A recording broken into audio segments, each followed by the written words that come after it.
As a new wave of the virus approaches Britain, the bird flu forecast is grim. Britain is likely to experience a devastating new avian flu outbreak in the spring. This disease has already wiped out wild bird populations throughout the UK. Ornithologists last week issued this dire warning, claiming the illness had spread to other regions of the nation. According to Claire Smith, Senior Conservation Officer for the RSPB, wild birds arriving in Britain in a couple of months are quite likely to provoke new outbreaks of the disease.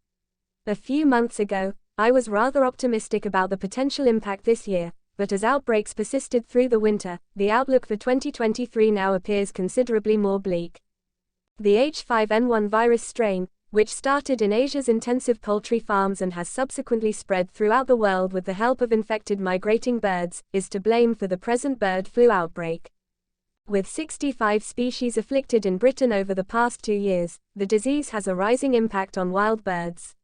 For instance, over 16,000 barnacle geese perished on the Solway Firth last winter, and over 25% of the UK's sole roseate tern colony perished off the coast of Northumberland in the summer. 1,500 great skuas died on the Shetland island of Fowler, making up 4% of the total global population of these uncommon giant birds. The largest colony of northern gannets in the world, Bass Rock, has also been reported to have thousands of dead birds. 55% of the world's population of northern gannets is in Britain.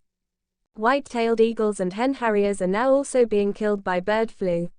Smith emphasized that there are conservation issues with both species. We are observing infected kestrels and owls, which is likely due to their predation on mice and voles that have contracted the virus from chicken farms. Although they are harboring the virus, these rodents may not be infected. Last Monday, it was revealed that the virus had also infected foxes and otters, though Smith emphasized that all but one of these cases had really happened in 2021 or 2022. The biggest issue, according to Smith, is that we are unsure of just how far this type of avian flu has spread. The government is not conducting the extensive proactive testing that is required to determine how widely the virus has spread among our wild birds. The impact on wild birds in Britain, especially seabirds, is increased by the spread of the avian flu.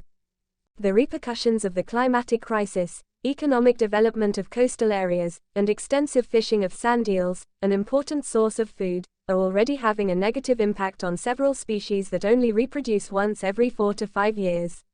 It's getting more and more concerning. H5N1 is thought to infect people only seldom, and there aren't many documented instances of virus spreading from one person to another. However, experts caution that it's possible for bird flu viruses to evolve and develop the capacity to travel quickly between people. They caution that monitoring for human infection is crucial.